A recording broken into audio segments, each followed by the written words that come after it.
फल प्रेदामावय पुरा हृदय गणपति सदेवाधिगणा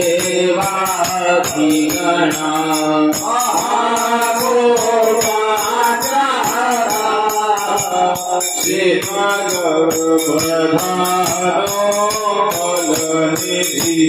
मात्रथो देवा सकल समुदाय गुरुकृपा वीरभद्रो महातेजो शंकरस्य गणागिरणी यागच्छ महावीर यज्ञरक्षां कुरु सुमे भूर्भुवस्वः वीरभद्रायै नमः ध्यानं समर्पयामि। प्रेम से बोलिए वीरभद्र भगवान की जय। पुनः हस्ते पुष्पन्यादाय कुबेर देव ध्यानम। हाथ जोड़कर कुबेर जी महाराज जी का ध्यान करेंगे। ये कुबेर जी कौन है? धन के देवता हैं, धन के अध्यक्ष हैं, धनाध्यक्ष हैं। आप लोगों के यहाँ कुबेर का तो पूजन विशिष्ट रूप में होता है, चित्रगुप्त जी का और कुबेर जी का।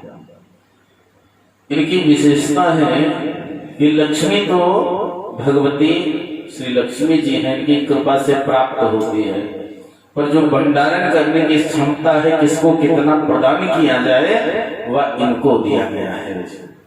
इसीलिए इनको धन का अध्यक्ष कहा गया है। इनसे प्रार्थना करें, जो प्राप्त लक्ष्मी है, जो एन केन प्रकार अर्थ का आगमन हो रहा है, वह चिरकाल अधिक समय तक हमारे पास संरक्षित रहे और हमारे परिवार का उससे पोषण हो, धर्म का पालन हो। और जो अप्राप्त लक्ष्मी है, वह आपकी दया से शीघ्रातिशीघ्र प्राप्त होवे। ऐसी कुबेर जी से प्रार्थना करनी है। ओम सूर्याचे सो गिरीश प्रिय देव निधिपति देवा सीताध्वज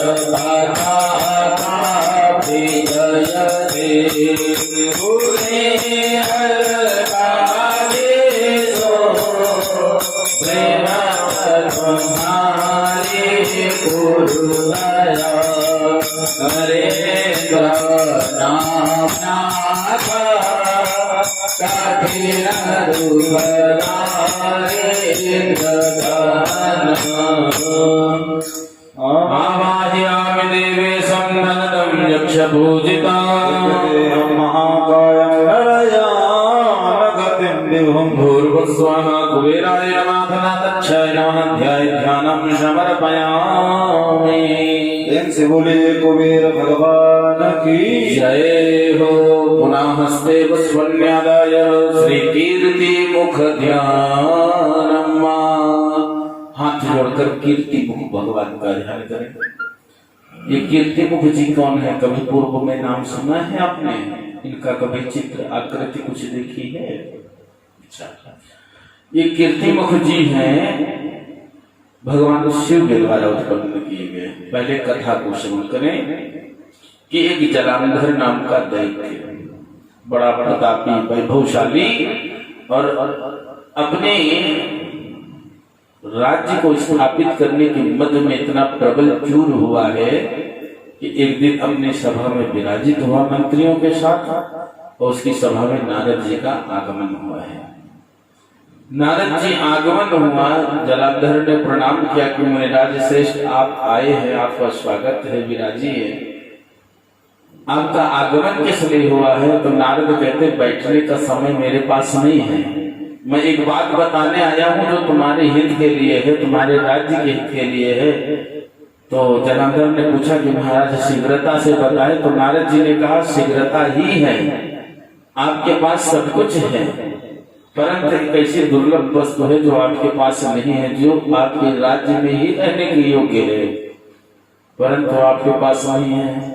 तो जलांधर ने कहा महाराज जी बताइए तो कौन सी ऐसी वस्तु है कि जो जलांधर को प्राप्त न हो सके। तो नारद जी ने कहा कि कैलाश नाम का एक पर्वत है, उस पर एक अघोरी महात्मा रहते हैं, उनके पास बहुत ही सुंदर रूपवान एक स्त्री है जो आपके राजमहल के रहने के योग्य है। जलांधर ने अपने एक राहु नाम के दूत को बुलाया और कहा कि मेरा संदेशा जाकर उस अघोरी को बता दो। अपने स्वामी की आज्ञा पाकर राहु नाम का दूत कैलाश पर गया है तो देखा है कि भगवान भूत बामन अखंड कोटि ब्रह्मांड नायक जगत नियंता भगवान श्री श्याम सदाशिव जी भगवान के ध्यान में ध्यान योग समाधिस्थ है। राहु ने एक बार प्रयास किया, 2 बार प्रयास किया, भगवान की योग समाधि नहीं टूटी तो क्रोध में आकर भगवान की योग समाधि को भंग करने की प्रयास करने लगा। फलस्वरूप भगवान की योग समाधि भंग हुई और भगवान क्रोध से कुपित होकर अपने तीसरे नेत्र को उभारा है। एक श्वेत बिंद भूमि पर गिरा है, प्रकाश के रूप में एक बड़ा भयानक दैत्याकारी मनुष्य उत्पन्न हुआ, जिसके हाथ पैर संपूर्ण अंग तो मनुष्य के देखने में मुख सिंह के समान, बड़े बड़े लाल नेत्र, जिह्वा बाहर निकली हुई, राहु की तरफ दौड़ा है राहु को भक्षण करने के लिए।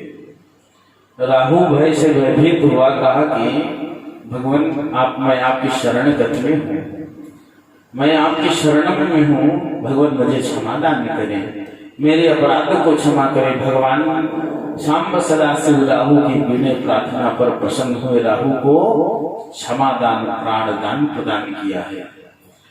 और इसके उपरांत जो उत्पन्न हुआ दैत्याकारी मनुष्य था वह भूख तृष्णा से पीड़ित हुआ, भगवान शिव के सम्मुख भूख भूख चिल्लाने लगा, भोजन की मांग करने लगा। तब शिव जी ने कहा कि तुझे इतनी भूख तृष्णा सता रही है तो तू स्वयं को भक्षण कर जा। शिव जी के एक शब्द कहने पर वह उत्पन्न हुआ मनुष्याकार दैत्य अपने पैरों को, अपने जंघा को, अपने उदर को, वक्षस्थल को, अपने भुजाओं को, संपूर्ण अंग को खा गया, केवल मुख बचा है। शिव जी ने उसकी तरफ देखा और उसकी इस आज्ञा पालनकारिता पर बहुत प्रसन्न हुए हैं।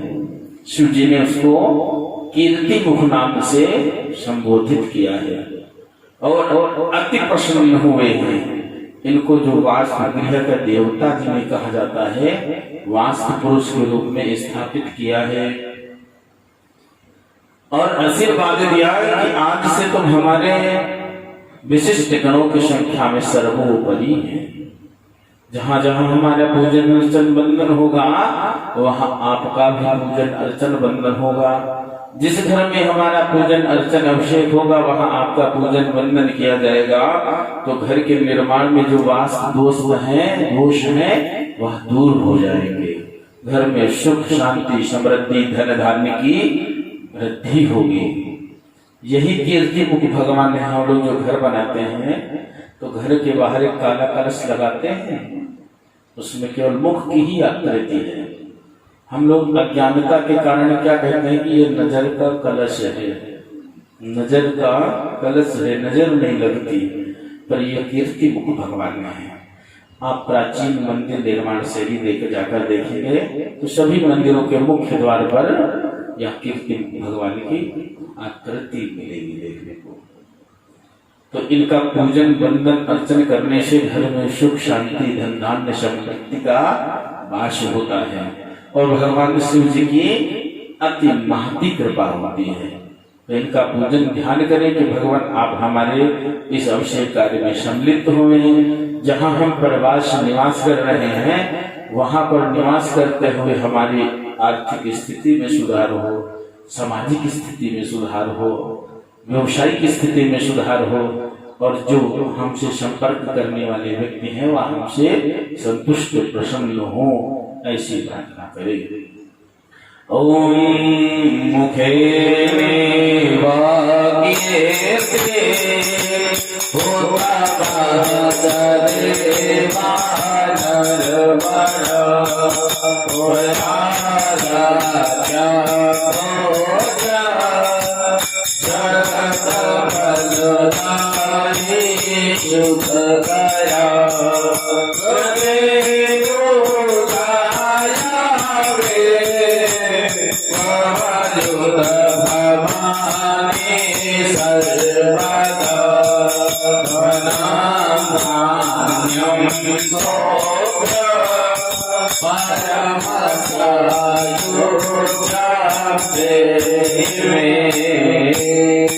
सर्वंगमयसा विश्वरूपकाकृतो महादेव पूजा में सफली गुरु भूर्भुव स्वाहा कीर्ति मुखाय नमः वास्तपुरुषाय नमः ध्यानं समर्पयामि।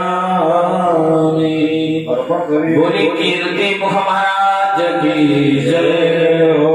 पुनः हस्ते अक्षर पुष्पान गृहीत्वा श्री सर्पराज देव ध्यानम्।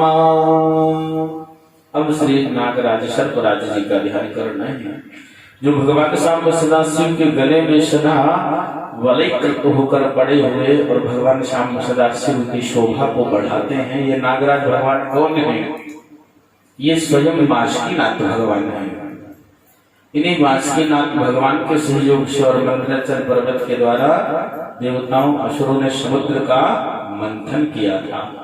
14 प्रकार के रत्न प्राप्त हुए थे, जिसमें कामधेनु, भगवती लक्ष्मी जी, अमृत, पारिजात वृक्ष, अनेक प्रकार के गर्भ जहर उत्पन्न हुए, जिसको भगवान श्याम सदाशिव जी ने पान कर नीलकंठ नाम धारण किया। इनकी विशेषता है कि आप भगवान श्याम सदाशिव के साथ रहते हैं, उनकी शोभा को बढ़ाते हैं। जो भगवान के भक्त होते हैं उन्हें अभय प्रदान करते हैं, और जो दुष्ट आत्मा होते हैं उन्हें भय प्रदान करते हैं। उनसे प्रार्थना करनी है कि भगवान आप बासुकीनाथ जी प्रसन्न होइए और आदि व्याधि जरा रोग विषयों से दूर हटाकर हमको भगवान की भक्ति प्रदान करें। ओम अनंताद्यान